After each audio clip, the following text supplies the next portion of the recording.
Hi, and welcome to Creepy Crime Story, where the darkest truths aren't imagined. They're real. How does a teenager vanish in broad daylight in a crowded high school with no one able to explain? In Belton, Missouri, a 17-year-old girl walked out of class and simply disappeared. No note, no signal, no 911 call. 10 years later, in the same county woods, two sets of human remains were found. What connects them is not chance, it is crime. Kara Kopetsky was like many American teenagers in 2007, navigating classes, friendships, and the difficult years between adolescence and adulthood. But on May 4th of that year, her life took a turn that would change Cass County forever. Surveillance video from Belton High School shows her leaving a classroom at approximately 10:30 a.m. She walks calmly, nothing out of the ordinary in her movements. And then, nothing. Within minutes, she is gone from every record and every sighting. For investigators, the timeline began right there. Kara's mother contacted police when her daughter failed to come home. In small towns like Belton, disappearances are not abstract. They tear at the community, pulling everyone into the search. Yet that first day, the police response was limited by the absence of any direct evidence of foul play. Officers canvassed the immediate area, checked with friends, and made early notations. But without a scene to secure, no broken door, no scattered belongings, the investigation started with silence. From the start, certain anomalies stood out. Kara's purse remained at home. Her cell phone, a lifeline for any teenager, stopped transmitting data after her last outgoing call that morning. Preliminary checks showed no further activity, no texts, no banking transactions, no footprints of voluntary disappearance. This was not a runaway case. It was something else. In law enforcement files, these blanks are referred to as negative evidence. No forced entry, no phone activity, no sign of travel. Each absence carried weight. The lack of ordinary teenage behavior, messaging friends, spending money, sneaking away, was itself evidence. Still, with nothing visible to process, the early case logs read thin. Just a name, a last sighting, and a mother's fear recorded in ink. Community members quickly mobilized. Flyers appeared on store windows. Search parties organized in fields, creek beds, and wooded areas. Belton police coordinated with Cass County deputies, but every lead folded back into the same conclusion. Kara was missing, and no one could prove how. It was only later, in reviewing records, that investigators realized Kara had filed for an order of protection just days before she vanished. In her petition, she alleged harassment and threats from an ex-boyfriend. That legal document was a clear red flag, an official record of escalating conflict. But at the time, without her body, without a crime scene, prosecutors had no grounds to move further. For the family, each day without answers was its own wound. Parents described driving the same roads night after night, looking into ditches and fence lines, searching for any trace. Every call that came in, an unverified sighting, a rumor, ended with disappointment. And in missing person cases, time is both an enemy and a record keeper. Within hours, memories fade. Within days, physical evidence degrades. By the end of that first week, investigators faced a procedural void. No witnesses could place Kara beyond the school exit. No cameras outside the school picked her up. The geography chain stopped cold at a doorframe, and in crime investigation, a broken chain is a broken case. Yet detectives did not close the file. They maintained periodic reviews, logged interviews, and checked Kara's identifiers against unidentified remains across state databases. Her case remained active but cold. And cold cases have a way of lingering, not only in the system but in the community conscience. In towns like Belton, everyone knew Kara's name. Teachers remembered her smile. Friends spoke about her sense of humor.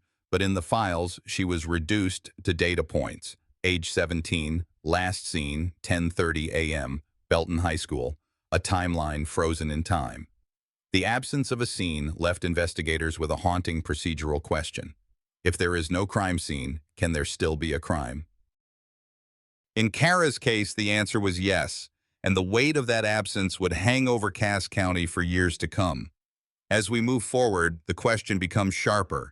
How do investigators proceed when there is nothing physical to hold on to? That is where forensic method shifts from what is present to what is missing. What do you think investigators should prioritize when there is no scene? Follow digital traces or re-examine personal relationships first? When Kara Kopetsky's case stalled with nothing but negative evidence, detectives knew the real test would come if a physical scene ever surfaced. That test arrived not at the site of her disappearance, but a decade later, when remains were recovered in rural Cass County and routed directly to the Jackson County Medical Examiner's office. For the first time in 10 years, investigators had something tangible, a body as seen. And in the world of homicide investigation, the body is never just a victim, it is the crime scene itself. The transition from search to forensic procedure happens in minutes. Once deputies marked the wooded location, evidence technicians followed chain of custody protocols, photographing, bagging, and tagging every bone fragment, article of clothing, and trace material. From there, sealed evidence containers were transported under logged custody to the morgue. Each step mattered. Without airtight documentation, the defense could later question whether remains were misidentified or tampered with.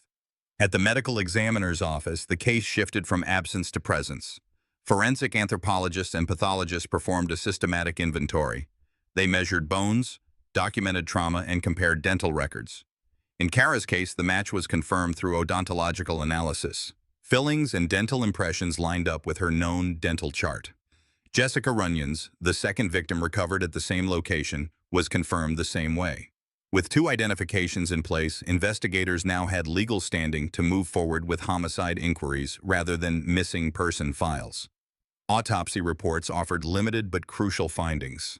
In skeletal cases, cause of death is often labeled undetermined unless trauma is obvious. Here, pathologists documented features consistent with violent death but could not pinpoint an exact mechanism. Forensic technicians logged these findings as working evidence, enough to corroborate suspicion, but not yet enough to prove in court how each young woman had died.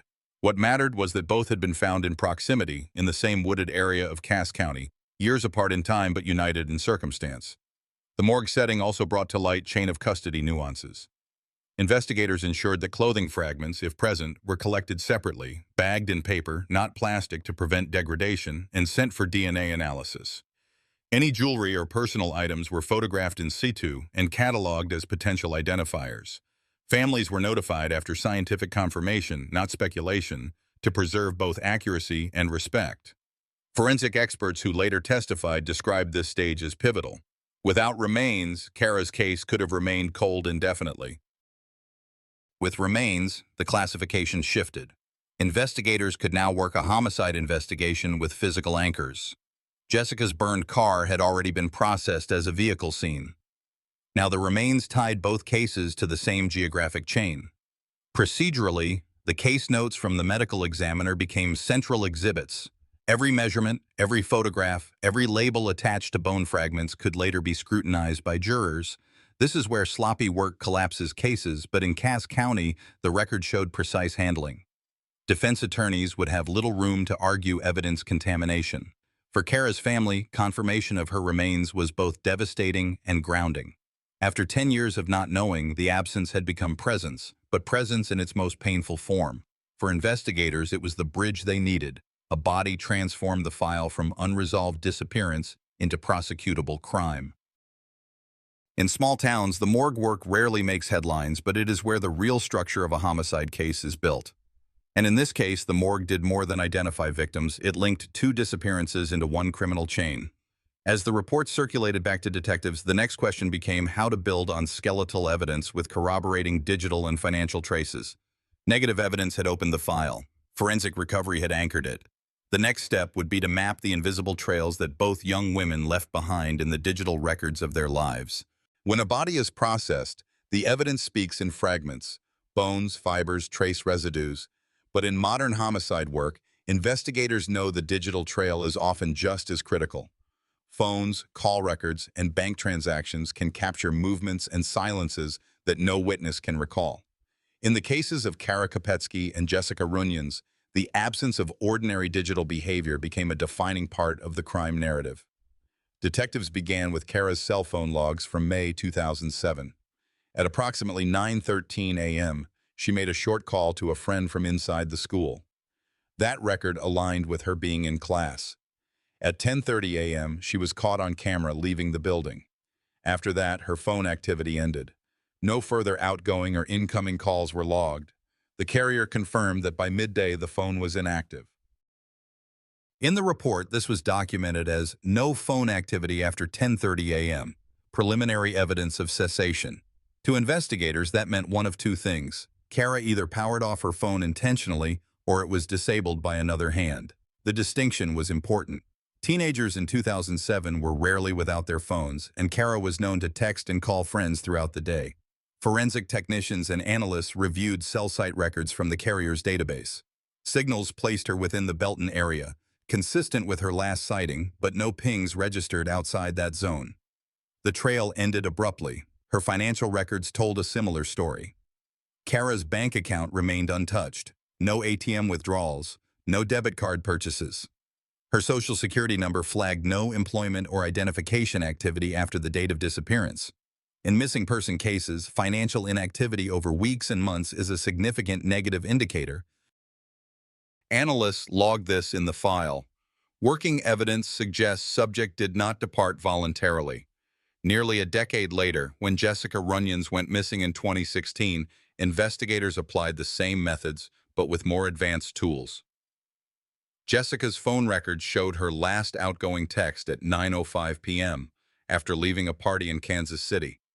By midnight, her phone stopped transmitting. Cell site mapping placed her device briefly along a corridor heading south toward Cass County, then nothing. Her bank accounts also froze. No purchases, no activity after the night she disappeared. These digital echoes, years apart, look strikingly similar to Kara's. Two young women, both connected to the same geographic region, both silenced in the same way, by phones going dark and bank accounts frozen. From a procedural perspective, these findings mattered because digital cessation provides prosecutors with circumstantial anchors. In both cases, the record showed a sudden, permanent cutoff. Prosecutors later argued that this was consistent with foul play, not voluntary disappearance. Defense attorneys would attempt to argue alternative explanations, but the data aligned too neatly to be coincidence. As one investigator noted in his log, the data aligned too cleanly. Sometimes that was the problem. The FBI's Cellular Analysis Survey Team, CAST, was consulted during the review of Jessica's records. Their expertise in interpreting cell site mapping reinforced the conclusion that Jessica's device traveled south into Cass County the night she vanished. While GPS data was not available in Kara's 2007 case, the parallels were enough to draw investigative attention to shared locations. Family members also provided context. Friends of Kara reported unanswered calls immediately after 10:30 a.m. Friends of Jessica described texting her past midnight and receiving no reply. These witness statements, cross-checked against call records, added credibility to the digital timeline. Investigators then compared the timing of protective orders, harassment reports, and missing person filings against the phone records. Kara had filed for an order of protection just days before her disappearance. Jessica was last seen leaving a gathering with a man known to have prior contacts with law enforcement. Each timeline intersected with records of escalating tension, then sudden digital silence. Financial analysts testified in later hearings that neither young woman demonstrated any sign of financial planning to leave voluntarily. In Kara's case, no effort to withdraw cash, no use of transportation services. In Jessica's case, no ride-sharing logs, no ticket purchases, no ATM transactions. To jurors, this absence painted a clear procedural picture. When young women vanish with zero digital footprint afterward, it is rarely by choice. For investigators, the lesson was clear. In both 2007 and 2016, digital and financial evidence did not reveal where the victims went, but it proved where they did not go.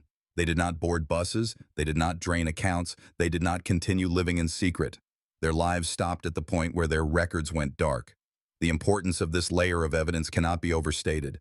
Bodies may take years to surface, but call records and financial logs freeze within hours. And in homicide cases, that freeze is often the first trace of death. As detectives compiled these findings, they faced the next challenge, moving beyond the data to understand victimology, who these young women were, what risks they faced, and why they had become targets. Without that, the evidence would remain fragments without motive. In the aftermath of Kara's sudden disappearance and Jessica's later tragedy, investigators shifted their focus toward understanding the victims themselves. This wasn't just about sympathy, it was a procedural necessity. Victimology often determines whether a case remains cold or evolves into a prosecutable crime. Kara was 17 when she vanished in May 2007. She was a junior at Belton High School, bright, social, and known for her independence. She had no criminal history, no evidence of drug use, and no pattern of running away. Preliminary interviews with teachers and classmates confirmed she had walked out of school that morning after receiving a hall pass but never returned. Her last known sighting placed her in a crowded environment, yet no one recalled an argument or disturbance. For investigators, that absence of conflict was itself a red flag. In small towns, teenagers might skip class, but they didn't vanish without trace. Jessica Runyons, by contrast, was 21 when she was last seen in September 2016, leaving a party in the Kansas City area. Unlike Kara, she was an adult, living independently, working and maintaining steady communication with family. The parallels emerged later. Both young women disappeared after routine social interactions. Both left behind phones that went dark within minutes, and both severed digital traces abruptly. In FBI victimology reports, that kind of clean break is rarely voluntary. Detectives studied patterns in Kara's relationships. Interviews from her circle showed she had been fearful of one particular acquaintance in the months leading up to her disappearance. Friends recalled that she had confided about being followed, about controlling behavior, and about moments that made her feel unsafe. These weren't vague impressions. One friend reported Kara's exact words: "If anything happens to me, look at him." Investigators treated such statements as working evidence. It wasn't proof, but it was a directive for where to focus resources. Jessica's case, almost a decade later, revealed the same convergence. Witnesses at the party confirmed she had left in the company of the same individual whose name had already circulated in Kara's missing persons file years earlier. To law enforcement, this overlap could not be dismissed as coincidence. Victimology wasn't just describing the victims, it was connecting their vulnerabilities through a common point of risk. The escalation factor was undeniable. A missing teenager in 2007 had once been written off by some as a runaway, despite her family's insistence otherwise. By 2016, with a second young woman gone under eerily similar circumstances, the pattern could no longer be ignored. This shift, from isolated disappearance to recognized escalation, marked the point where the case matured into a prosecutable series of events rather than a lingering question mark. In procedural terms, escalation means resources expand. The Cass County Sheriff's Office, once working with limited leads in Kara's file, now coordinated with Kansas City police and state investigators. Task force meetings were scheduled. Databases cross-referenced phone numbers, social media contacts, and known associates. Federal authorities monitored whether the circumstances suggested interstate elements, though the geography remained firmly within Missouri. Forensic victimology is often clinical, but behind every profile was a family living through years of silence. Kara's mother, Rhonda Beckford, pressed investigators relentlessly, filing missing persons reports, following up on tips, and attending community meetings. Her persistence ensured Kara's case file never closed. Jessica's family, though newer to the nightmare, echoed the same urgency. When families insist their daughters are not runaways, law enforcement agencies must weigh that assertion against the evidence. In both cases, the absence of digital activity confirmed the families were right. This convergence, two victims separated by 9 years but bound by circumstance, altered the trajectory of the investigation. What had once been dismissed as an unsolvable missing persons report now stood as part of a broader pattern of violent crime. By the close of this phase, detectives recognized that escalation wasn't hypothetical. It was documented in the remains recovered in 2017. The challenge now was moving from victimology to constructing a viable charging theory. That required not just proving the women were dead, but proving who had placed them in those woods. When two disappearances nearly a decade apart show the same warning signs, at what point should investigators treat coincidence as a pattern of crime? By the time investigators connected Kara Kopetsky's 2007 disappearance with Jessica Runyons' 2016 case, they knew the evidence had to be transformed into a framework the courts could accept. Detectives had worked missing persons reports for years, but the transition from suspicion to charges is where cases often collapse. The responsibility was no longer just to follow leads, but to structure the facts into a prosecutable theory of crime. The starting point was the overlap. Two women, nearly a decade apart, both last seen with the same individual.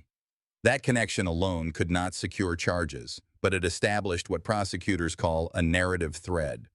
They began by mapping each element chronologically: school records for Kara, witness statements from the party where Jessica was last seen, and digital gaps that coincided with their disappearances. Every piece had to be documented in a way that would withstand cross-examination.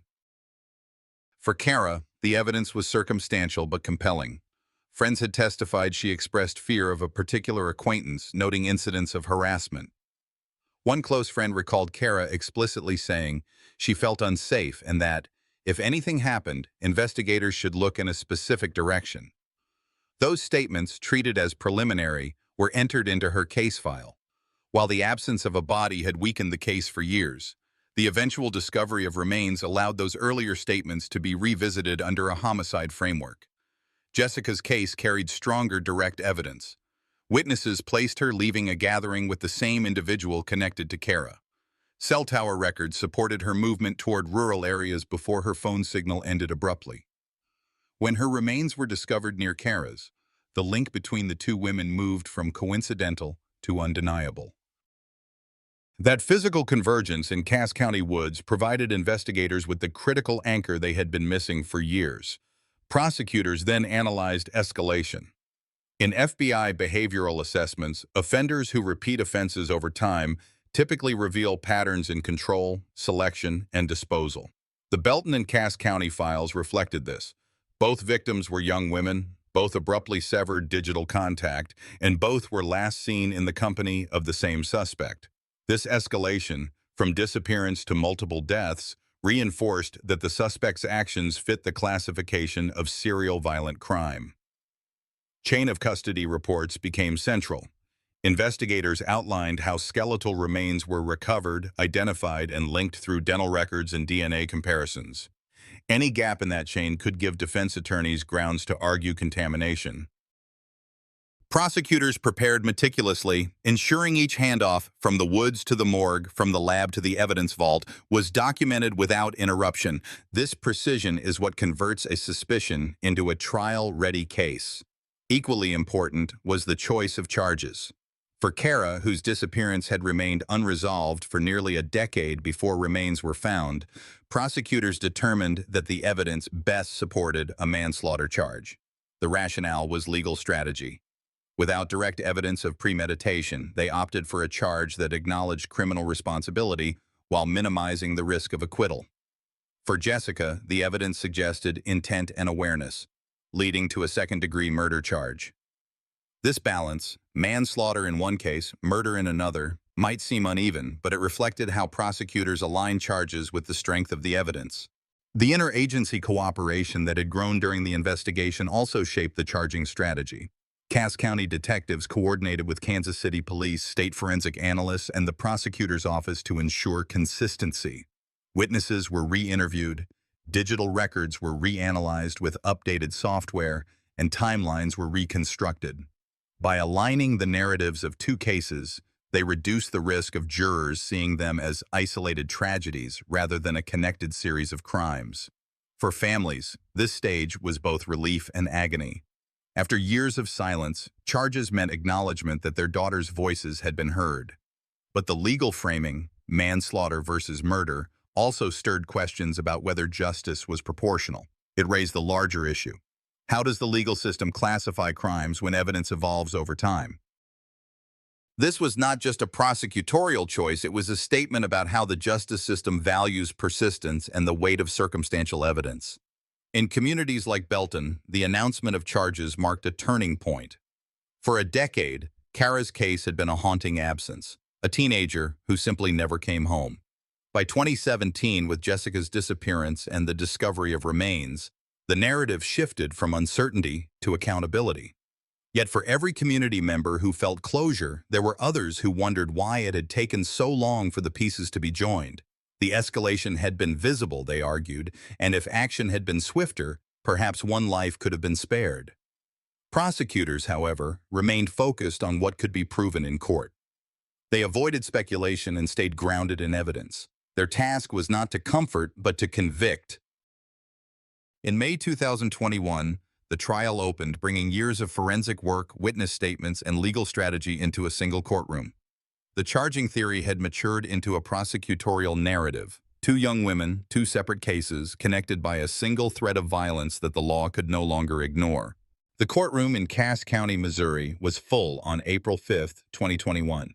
After more than a decade of unanswered questions, the state finally presented the case against Killer Yost. Families of both Kara Kopetsky and Jessica Runyons filled the benches. Jurors faced stacks of evidence that covered years of investigation, from the missing person report in 2007 to the recovery of human remains in 2017 and the forensic work that tied them to Yost. The trial became a procedural test. Could the state prove beyond a reasonable doubt what had haunted Belton for years? Prosecutors opened with a direct statement. Kara Kopetsky, a 17-year-old girl, walked out of Belton High School in May 2007 and never came home. 10 years later, mushroom hunters in Cass County woods uncovered skeletal remains that DNA confirmed as Kara's. Alongside her, the remains of 21-year-old Jessica Runyons were found. Prosecutors framed this as no coincidence. They called it a crime linked by one perpetrator and a pattern of violence. The state relied heavily on forensic sequencing. Witnesses testified about Kara's last known movements, her attempts to distance herself from Yost, and restraining orders she had sought. Cell site data placed Yost's phone in the area where both girls' remains were eventually found. Although a decade separated the disappearance and discovery, investigators emphasized that the geography was too precise to ignore. Forensic anthropologists described the remains clinically, showing jurors how bones confirmed age and identity. DNA analysts outlined chain-of-custody procedures that eliminated contamination concerns. On the stand, Jessica Runyons' friends recounted the night of her disappearance in 2016. She left a gathering with Yost, and by morning she was gone. Burn patterns on her abandoned vehicle, discovered in a remote Kansas City field, were presented as preliminary evidence of foul play. By linking Jessica's fate to Kara's disappearance, prosecutors argued a consistent modus operandi: sudden disappearance, isolation, disposal in wooded terrain. The defense attempted to fragment the timeline. They acknowledged Yost's troubled history, but argued that circumstantial overlaps did not meet the burden of proof. Without direct eyewitnesses to the moment of death, they pressed. The state's case relied on inference. Defense counsel emphasized the 10-year gap, suggesting alternative perpetrators could have been responsible for Kara's death. Jurors listened as expert testimony was layered day after day. Forensic pathologists described the difficulty of pinpointing an exact cause of death for skeletal remains.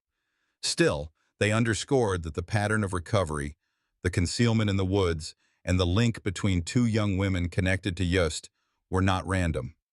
One investigator told the jury, these were not isolated tragedies. They intersected in the same ground, in the same county, under the same suspect. The emotional weight of the trial was unavoidable. Kara's mother testified about her daughter's final days, her attempts to warn authorities, and the pain of waiting 10 years for confirmation. Jessica's family described the sudden rupture of losing a young woman with no chance to say goodbye.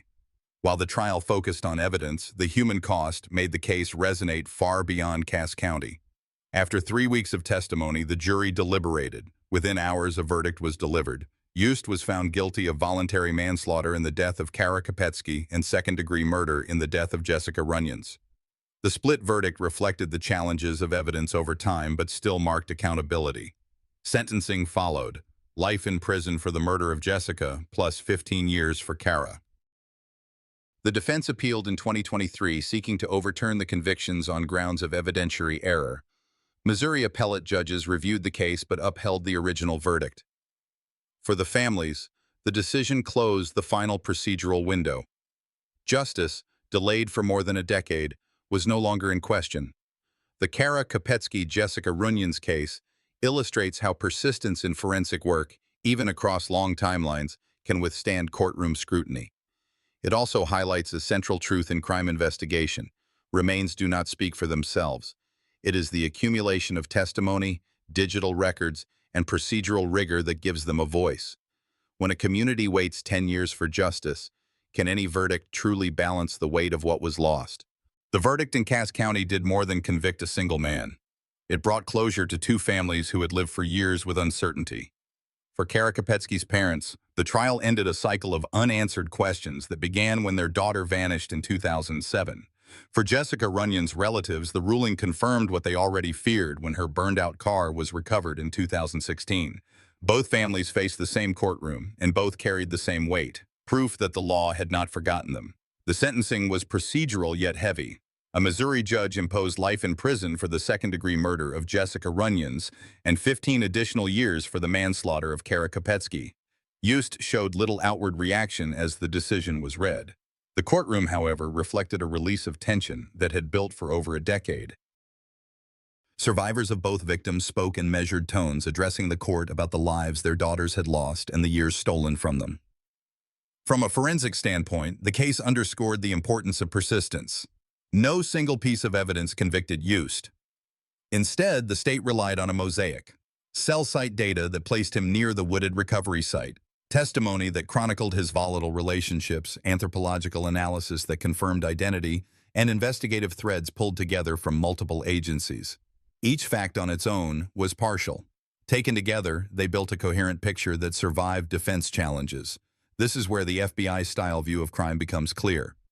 Cold cases are not frozen by time alone. They remain alive as long as evidence is preserved and investigators are willing to connect fragments. Kara's remains sat undiscovered for 10 years. Yet when located, they still carried the forensic markers needed to confirm identity and circumstance. Digital data, cell records from 2007, call logs, witness accounts could still be aligned with physical recovery in 2017. For investigators, it meant that time did not erase responsibility. The 2023 appeal did not alter that outcome. Appellate judges reviewed the defense's arguments about evidentiary admission and circumstantial reliance. Their decision, published in a matter-of-fact ruling, affirmed the jury's conclusion. For Missouri, it meant the Kara Kopetsky and Jessica Runyon's case reached a procedural endpoint. Yost will serve life plus 15 years with no further relief expected from higher courts. For viewers, one dimension deserves reflection. Justice here was delayed by more than a decade. Families lived in a suspended state, filing missing person reports, demanding searches, waiting through years of silence. When justice finally came, it did not erase that absence.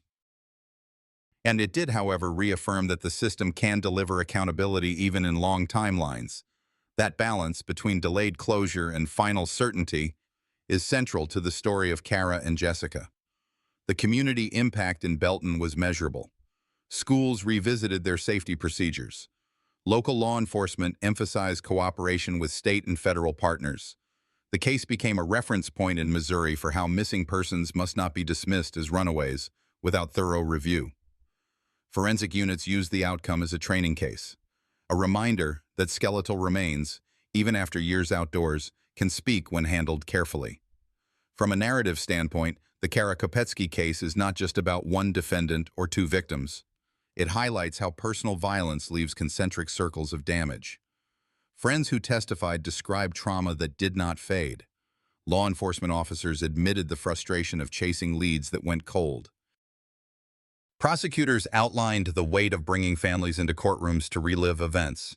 These elements remind us that crime does not end with an arrest. It extends through every person forced to live in its shadow.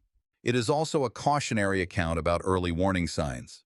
Kara had reported fear of Yost, sought protection, and voiced her concerns before her disappearance.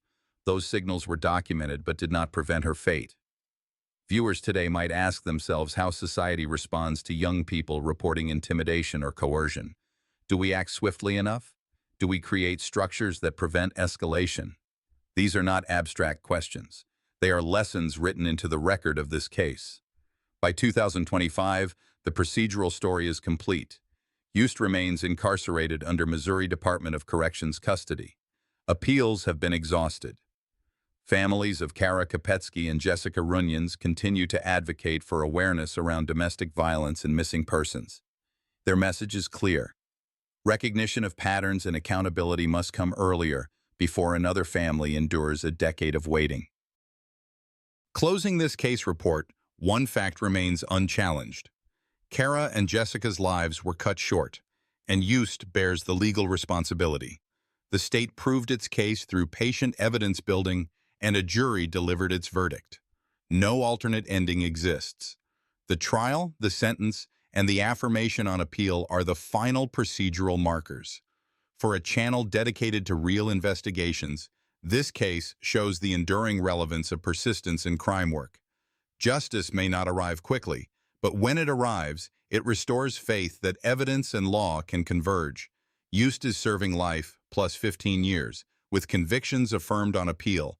The cause of Kara's death remains classified as undetermined, but accountability has been legally established. Justice came late, but it came. This crime left scars across families and a community, yet it also stands as proof that silence can be broken and truth can endure. When I look back on this crime, I don't just see courtrooms and verdicts, I see families who carried the weight of unanswered questions for years. What I've learned is that justice takes time, but silence and inaction cost even more. If you ever sense something is wrong, speak up, because your voice might be the one that prevents another tragedy. Now I'd like to hear from you. What lesson stands out to you the most in this case? Share your thoughts in the comments, let me know where you're watching from, and if this story moved you, subscribe to the channel so you don't miss the next case we uncover together.